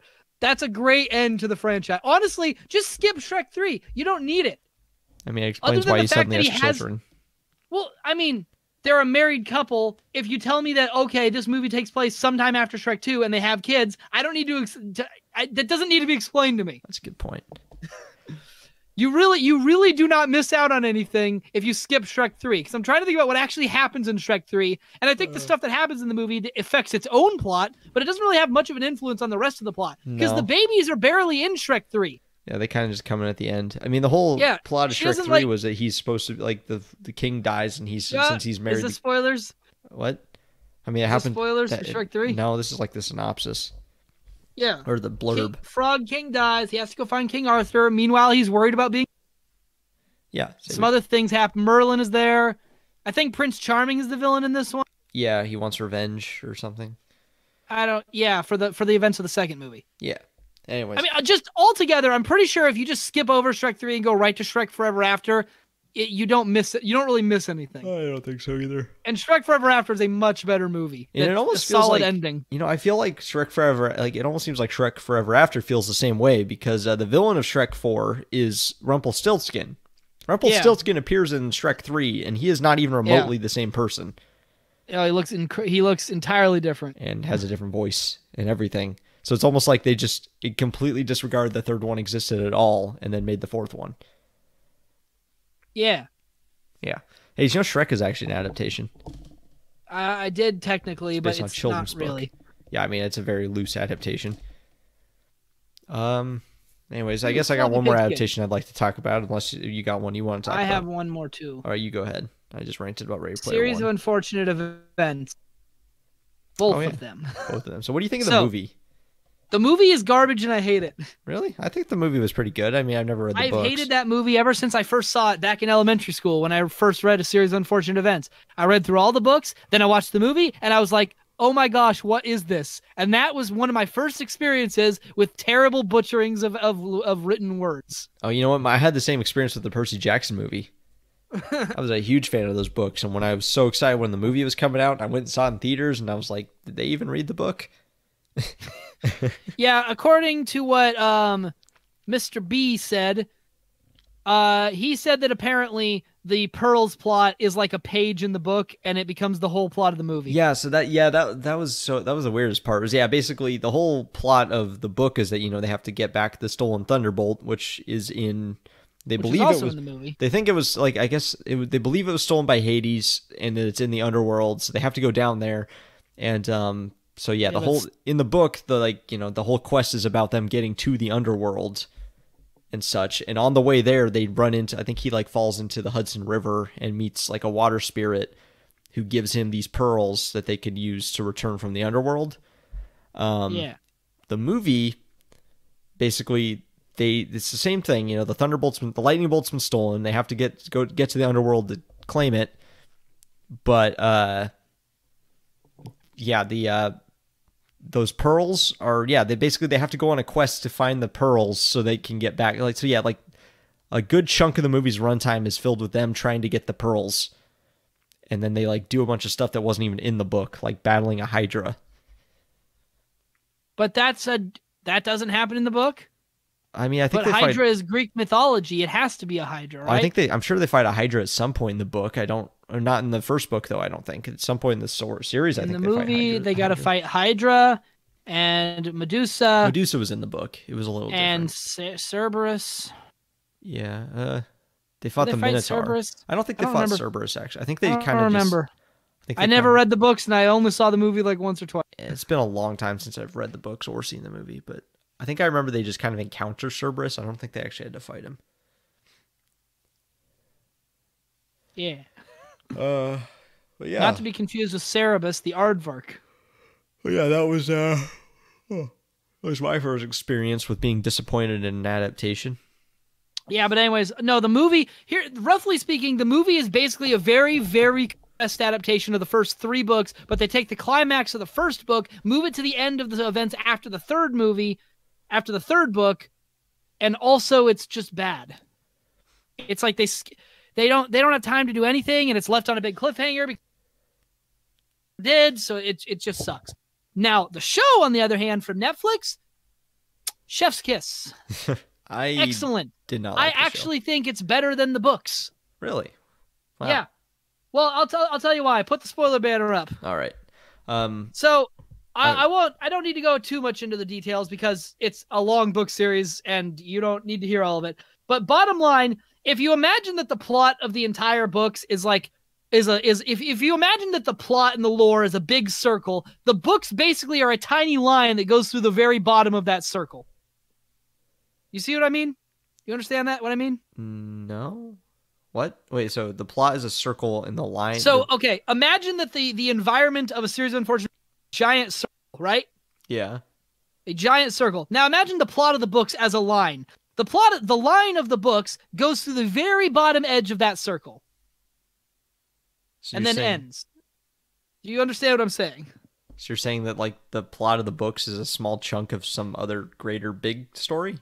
Exactly. You would constantly get throughout the entire series is that everything that we're seeing is just a small part of a much larger conspiracy that we never get the full details of. And that was part of the point. He wants to, but the books do some questionable stuff near the ends and it gets so convoluted for its own good. He wrote the first 4 books before he had a full contract for the full series. So they're a lot more episodic and less connected to the overarching narrative. But you have these other things. There's a lot of questions that they never explain because that's one of the main lessons of the book. It's not every question is an answer, but he takes it to such a degree that it gets to the point where it's just kind of it's more frustrating than mysterious because they ask a million questions and they never answer any of them. And by the end of it, it's a very ambiguous ending. So it's good. I like it, but I like the show better because so the show is a show, right? So now the first 4 ones are tied back into the overarching plot a lot better. They introduce the stuff sooner. They tie in a couple of supporting characters by giving them a constant identity. There's one thing. The books kind of cheat a little bit because like they have the characters. The books would often pull a thing where one of the side characters is revealed to be one of Count Olaf's henchmen in disguise, which is really easy to do in a book because the way you get around that is you just don't describe that character, and then we, the audience, can never realize that they're actually a character in disguise. But in a show, you have actors, so you can't really do that. So they don't even try is the thing. They can't do that. But you end up they change several things around. They actually answer there. I don't want to get too much into that one in case you ever want. There is one question that they like that was one of the fandom things for years and years, and then they finally get to a point where they're asking that question again in the show, and I'm like, how are they going to get around this? And then they don't. They just answer the question, and I'm like, oh my gosh, they answered the question, and you can't believe how happy that made me. But like the books, the show overall is a lot more optimistic in tone, and it has a much more unambiguous and happy ending. And honestly, I like it better than the original. It helps that the show was also written by the original author, giving you a sense that it's kind of a do-over. Wait, so what was the question though? I'm curious now. I don't want to tell you. Well, I don't really want to watch the show, so. Or read the books? Nope, not really. Okay, fine. The question is, what's in the sugar bowl? Oh, okay, that's not that important. Why is the sugar bowl even important? Okay. They never tell you in the books. It's important. It's like goes several books. They just keep bringing it up, and you never find out why it was mattered. I don't feel like you actually spoiled anything by telling me that.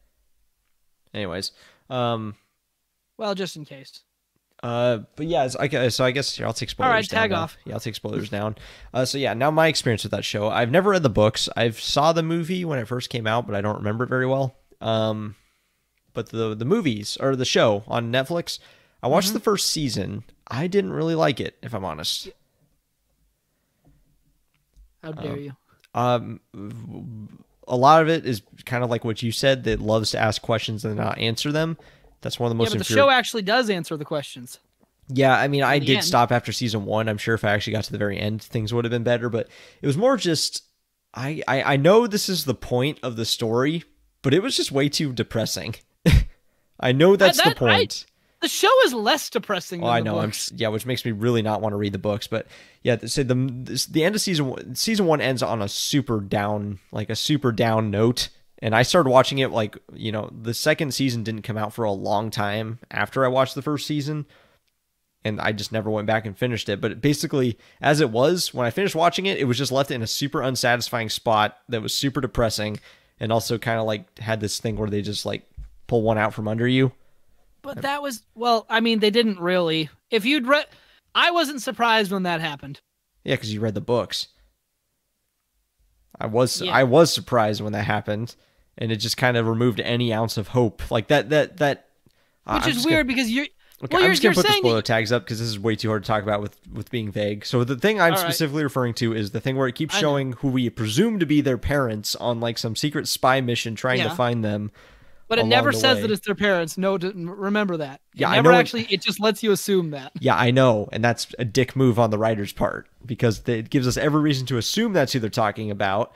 And so at the very end, when they come home to their children and some other kids, it's basically that whole thing of their parents out there looking for them was like the thread of hope throughout the entire series. When they were going through all this depressing crap, you had that to cling on to. And then at the very end of season 1, they leave them on this dour note where they just got dumped at like some orphanage, right? Was that an orphanage or a school or something?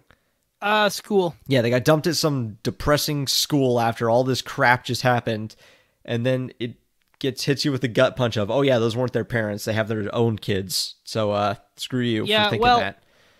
Yeah, and then they get killed very shortly afterward. Yeah, so I didn't get to the part where they got killed, but that doesn't surprise me. Yeah, you did. It happens in that episode. I guess I don't remember. Well, I mean, bottom line, I wasn't surprised because I already read the book, so I figured it was a big misdirect anyways. And I already knew, and I knew when you saw who the kids are, it's like, oh, they're these guys' parents. That's a cool way to tie it in. Yeah, see, I don't, because those are all their kids are also characters in the books. I'm taking the spoilers down now, but yeah, I don't have any context in the book. So for me, the movie was the book. The show was just incredibly frustrating to watch. Yeah. Well, I feel like it's unfair to say that dramatic mystery show is unsatisfying and frustrating when you quit a third of the way through. Because it's like, obviously they're not going to answer the questions at the end of the first season. Well, they're the driving questions of the whole show. Yeah, it was more just how depressing it was, and then the fact that they, like, that whole, the thing we were just talking about. Yeah. I feel like your threshold for depressing might be lower than higher. Well, I don't know about that. It's lower than mine. Well, when I watched it, though, I watched it right when it came out. So that was all there was season 1. I couldn't keep going and see how the happy ending turned out, and I never read the books, so I didn't know what to expect came next. But I don't know, maybe I will go back and watch the whole show just to give it a fair chance, but... Yeah, do that. There's only 25 episodes. Yeah, I don't know. That was one thing I never understood, is that they adapt the last book, only gets 1 episode instead of 2 episodes that every other book got. And it's like, I can't understand why they did that, because the last book is literally the longest out of all, and it gets the shortest amount of screen time. I do not know why they made that decision, but honestly, it worked out. They tie in the, that one won't. They tie it in the show. They also managed to tie in the Beatrice letters too. That'll mean something to anyone who actually knows what that is. All right. Hello? Well, I think that's, I don't know. Any other adaptations you wanted to talk about? Yes, I want to bring your attention Shaquille O'Neal's Steel. I told you we're not doing comic book movies or superhero movies in this one. We've already talked about those enough. Well, then I'd like to bring to your attention the Swamp Thing by Wes Craven. That's a comic book movie. But it's not a superhero movie. I said comic book or superhero movie. Oh, so we can't talk about DuckTales either? Nope. Because it's based off of the Disney Duck universe? That's right. And we're over the hour and a half mark, so we probably should be wrapping up soon.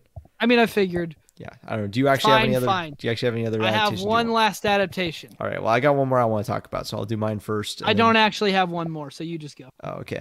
The last one I want to talk about is iRobot. Oh yeah. Yeah, You love iRobot. I love the book iRobot. Yeah, you love iRobot. I love iRobot. Yeah. So the movie's not bad by any means. Yeah, you love iRobot. I don't think it's bad. It's just it's probably it's in my opinion the worst adaptation ever made. Because Are you sure about that? Because it literally is just an in-name only adaptation. The only thing it has in common with the book is the laws of robotics, which even those they get wrong in the movie, and then the fact that it has robots. That's like the only difference. But I mean, there are a lot of in-name adaptations, and I feel like some of them are worse made movies than that one. I'm talking purely on terms of it adapting the source material, not on its merit as an actual movie. It's not. I don't think it's a bad movie necessarily. Well, I need to watch Dark Tower is worse than iRobot. And I'm saying that having not even seen iRobot. Yeah, so this is why it's in my opinion. So iRobot, though, the reason that I think it's such a terrible adaptation is not only does it not actually adapt anything that happens in the book, it goes directly against what the author's intent was in writing the book. So for those that don't know, the book iRobot is actually an anthology series. It's a collection of 9 short stories about robots. And the whole reason Isaac Asimov wrote this book was he was tired of reading books where robots were basically just like the villain, like where robot uprisings were what happened. He was sick of reading about that. So he decided, I'm going to write a book where about a world where a robot uprising cannot happen. And that's why he came up with the 3 laws of robotics and make it physically impossible for a robot to ever kill a human, among other things. Yet he later came up with the zeroth law to allow robot uprising. Yeah, well, I'm sure he did that in a different story. I'm talking in the context of this book only. That was his motive. I'm sure later he was free to do what he wanted to. I'm sure later, if he wanted to write a robot uprising, he had a way to do it. I haven't read those books yet, but in the context of iRobot only, that was why he wrote the book. Was he wanted to tell robot stories about a world where robots are viewed more as like a corporate product, where it's like they have these safety measures put in place. They can't rise up and kill humans. So what's the movie about? It's about how the robots decide that the best way to keep... Or wait, what is it? So the 3 laws of robotics... robot zeroth law. Well, yeah, the zeroth law wasn't... That's the movie's about. Yeah, no, not even, actually. No, exactly. The movie is about the robots who decide that the best way to keep humanity safe is to kill a large portion of them for their own good. Yeah, see, that is exactly what the zeroth law is. Yeah, but no, the zeroth law is never named in the movie or the book. It's not named, but that's what it is. Yeah, but what the 3 laws in the book are: a robot can never harm a human or through inaction allow a human to be killed or be harmed. Rule 2, a robot must follow any order given to it by a human unless it violates the first law. And Rule 3, a robot must protect its own existence unless it violates the first 2 laws. So the movie's logic is that basically it needs to kill off a bunch of humans, kill each other, or something like. I don't even remember exactly. I think it's basically humans are a threat to other humans. Sorry, the idea of the zeroth law is that you take it to its logical conclusion, and it's the idea that human life in general is more important than individual. Yeah, no, I know that, but the zeroth law was something that was explicitly added later. It was this explicit other law that was added to the other 3 that said basically that the protection of the human species was more to priority over the protection of an individual human. Well, no, it wasn't added. It's not a real law. It's a concept that exists, but it's not like they actually programmed in the. This is robots using their programming and taking it to its logical conclusion. It's not like it's an actual law. I don't know. I haven't read the stories where the zeroth law actually comes in, but I'm talking in the context of iRobot. A robot uprising wasn't supposed to happen.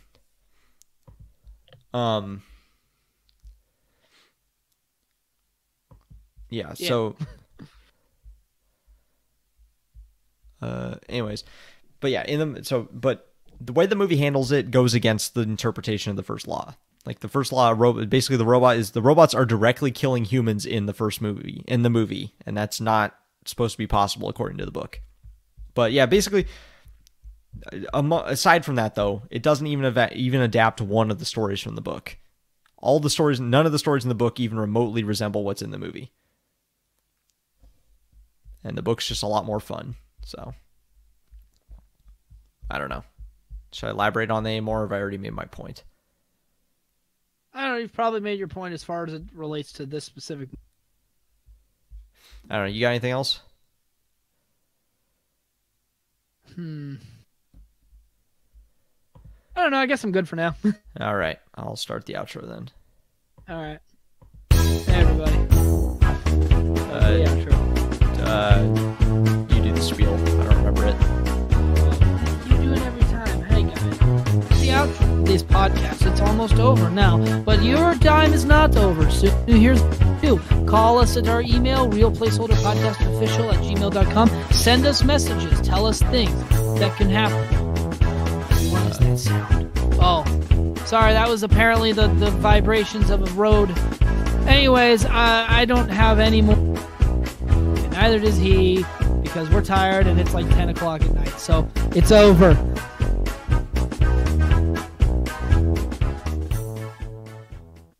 Bye.